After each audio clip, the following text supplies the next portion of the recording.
Bonjour et bienvenue dans cette nouvelle vidéo. Je suis très contente aujourd'hui de vous parler des animations. Quelles animations tendances proposées aujourd'hui à un mariage et pendant le repas? Je vous propose qu'on fasse le tour de la question dans cette vidéo.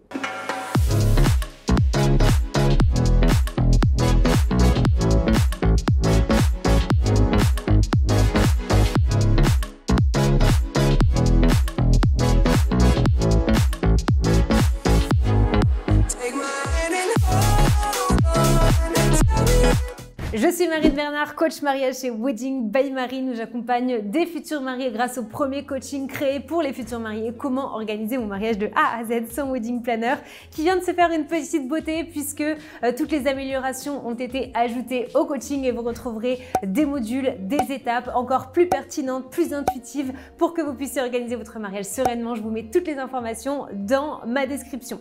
En attendant aujourd'hui, je suis ravie de vous faire cette vidéo, vous parler des animations. Je sais que c'est souvent un casse-tête. On se pose souvent la question, est-ce que c'est démodé? Sinon, à quel moment le faire sans que ce soit trop? Donc, je vous propose de vous parler d'animations que je trouve très tendance en ce moment, qui fonctionnent très bien, que je vois beaucoup avec mes mariés. Regardez bien la vidéo jusqu'à la fin, puisqu'à la fin, je vous donnerai un conseil sur la durée idéale pour que ce ne soit pas trop long pendant le repas.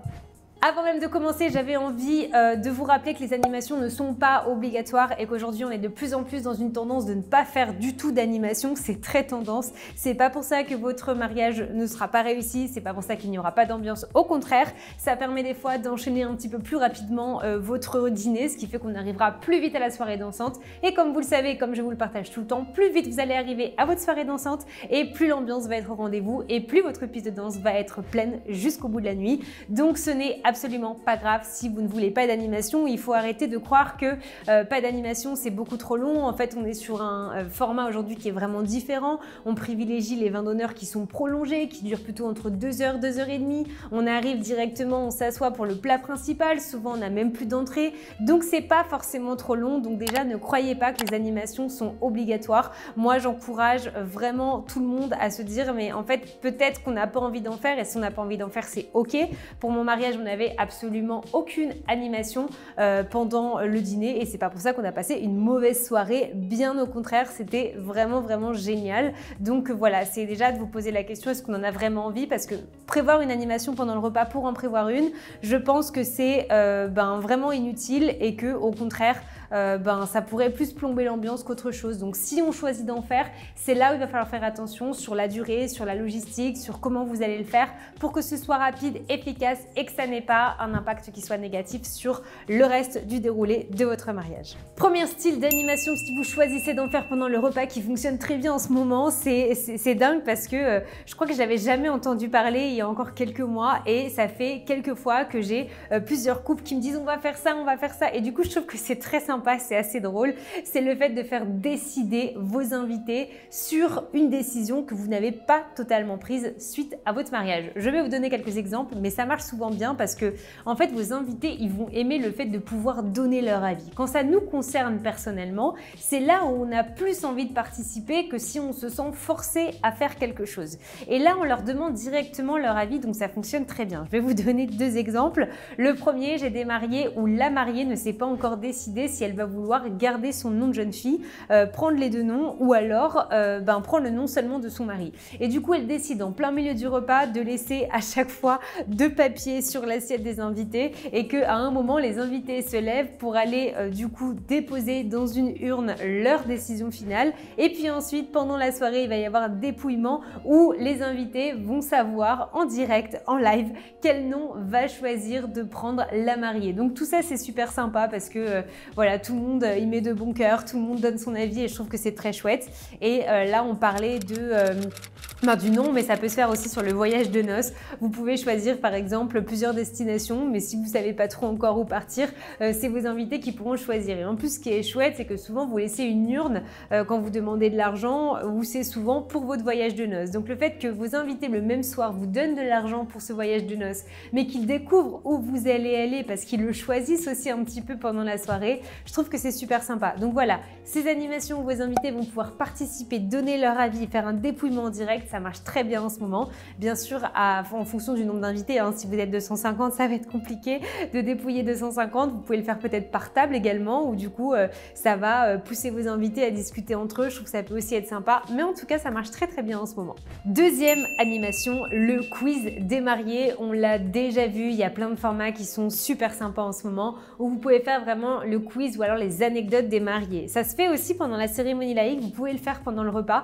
Vous pouvez vous dire, en fait, instaurer une règle, c'est-à-dire que il y a un moment, il y a des témoins que vous allez missionner avant qui vont se lever, qui vont prendre le micro, qui vont raconter une anecdote sur votre vie, sur vos caractères, voilà, peu importe. Mais ils ne vont pas dire de qui il s'agit. Ça peut être une anecdote de quelque chose qui vous est arrivé, je sais pas, d'être sur un parking, tourner en rond, de jamais trouver votre voiture et de vous rendre compte qu'en fait vous étiez venu à pied. Enfin voilà, je vous dis n'importe quoi, mais des petites choses comme ça. Donc en fait, on va donner une anecdote à un moment et vos invités vont devoir se dire si c'est la mariée ou si c'est le marié. Moi, je trouve que c'est super sympa. Il faut bien réfléchir au format. Il y en a qui vont le faire sur un PowerPoint, qui vont simplement poser des questions. Mais moi, je trouve que ce format de donner une anecdote qui est drôle, qui concerne les futurs mariés sans dire qui c'est, pour voir si vos invités vous connaissent bien, vous pouvez prévoir des rubans, une couleur pour la mariée, une couleur pour le marié. Enfin, il y a plein de choses super sympas. Mais en tout cas, c'est participatif, c'est rigolo. C'est pas pendant 20 minutes sans arrêter. C'est juste se dire, pendant le repas, il y a de temps en temps quelqu'un qui va se lever, qui va raconter quelque chose, une anecdote. Et puis, du coup, les invités vont devoir participer et après raconter peut-être ce qui s'était réellement passé. Enfin voilà, je trouve que c'est super sympa, c'est convivial. Ça demande à personne vraiment de devoir participer pendant des heures et j'aime beaucoup cette idée qui fonctionne très bien pour l'avoir entendue. Ensuite, ce qui marche très très bien, j'en ai déjà parlé, je le conseille dans mon coaching. J'ai même prévu vraiment des défis pour cette animation qui marche très bien. C'est le défi des photos. Moi, je trouve que c'est très sympa de laisser des appareils photos en libre service. Ça peut être par table, mais ça peut être dans des endroits insolites, comme par exemple dans les toilettes des filles, des garçons, pendant le vin d'honneur. Laissez des petits appareils photos en libre service pour que vos invités puissent prendre des photos. Donc, vous pouvez en laisser en libre service dans quelques endroits un peu insolites, comme je disais. Et puis, vous pouvez en disposer un par table où vous allez donner des défis à vos invités. Prendre la photo du détail de décoration la plus jolie, de la personne la plus bourrée de la table, un joli bisou des mariés, la personne la plus élégante de la soirée. Ça peut être plein de choses comme ça. Ce qui est super sympa, c'est qu'en fait, après, les mariés vont recevoir des photos de la vision de leur mariage fait par chaque table. Et je trouve que c'est super chouette. Et quitte à même en faire vraiment une animation pour que tout le monde se donne à fond et de se dire que quand vous allez recevoir les photos, 15 jours après, vous allez après élire un gagnant et une table gagnante avec, je sais pas, un super repas à la clé tous ensemble, un petit cadeau. Ça peut être très sympa. Donc ça, c'est oui, vous allez me dire, c'est du vu, revu et revu, mais ça marche très bien. Et puis, ça fonctionne vraiment dans l'air du temps et dans le style de mariage qu'on aime, un peu du libre service. Donc pendant le repas, ça fonctionne très très bien sur les tables. Mais comme je vous disais, le repas, c'est aussi de temps en temps aller aux toilettes, par exemple. Donc vous pouvez laisser des appareils photos dans ces endroits-là et ça marche très bien également. Ensuite, il y a ce que j'appelle la roue de l'amour, plutôt que de l'appeler de la roue de la fortune. On peut le mettre pendant le vin d'honneur, mais on peut également le mettre pendant le repas et faire des petites interventions de temps en temps également, un petit peu comme pour les anecdotes des mariés. Mais là, se dire, on met cette roue de l'amour quelque part et de temps en temps, on va aller désigner quelqu'un qui va devoir y aller et tourner cette roue pour voir ce qui va se passer. Ça peut être dédié qu'aux mariés, mais ça peut être également pour la personne qui va aller tourner la roue. Ça peut être faire un bisou aux mariés, ça peut être leur faire un petit discours de quelques secondes, qu'est-ce qu'ils admirent le plus chez les mariés, ça peut être un shot d'un alcool que vous aurez décidé, ça peut être une boîte à gages, vous aurez préparé des petits gages avant pour eux.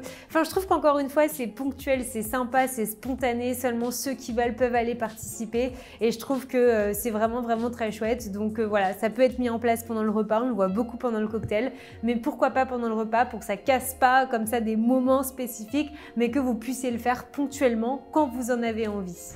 Et puis, il y a une animation qui est de plus en plus dans l'air du temps également, c'est la magie, les magiciens sur place. Ça peut vous paraître complètement fou ou peut-être vous dire mais un magicien pendant le mariage, mais en fait ça fait des animations et c'est vrai que quand on est à table, en train de manger, en train de discuter, le fait qu'il y ait un magicien qui vienne, qui fasse un tour, qui fasse participer tout le monde, c'est convivial, ça apporte de l'intérêt, ça marche très bien et vous avez vraiment, mais vraiment de plus en plus de magiciens qui se spécialisent dans l'événementiel, plus particulièrement dans les mariages parce qu'ils se rendent compte en fait que ça intéresse tout le monde monde. On est un peu épaté selon le magicien que vous allez choisir, des tours qui sont vraiment sympas.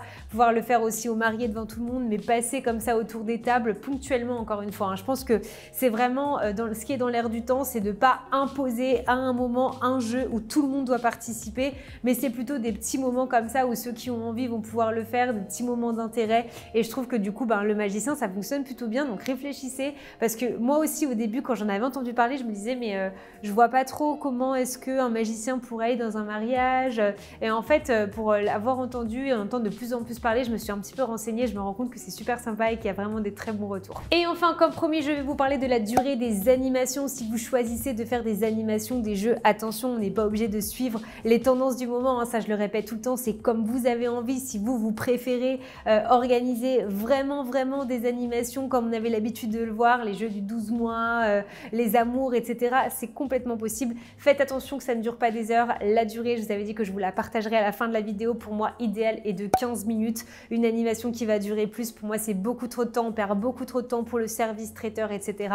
Donc, ça peut être le moment parfait. Ensuite, parlez bien à votre traiteur parce que des fois, quand il y a le gâteau, des fois, le traiteur a besoin de pas mal de temps pour pouvoir aller couper ce gâteau et ça peut être à ce moment-là que vous pouvez aller faire des animations. Voilà, en tout cas, j'espère que ces idées vous ont plu. N'hésitez pas à me mettre en commentaire quelles animations est-ce que vous avez préférées, quelles sont celles que vous allez prévoir pour votre mariage, est-ce que vous allez en prévoir. J'attends tous vos commentaires, j'ai hâte de vous lire. En tout cas, encore un grand merci. N'hésitez pas à bien vous abonner à ma chaîne YouTube pour une prochaine vidéo et je vous dis à la semaine prochaine.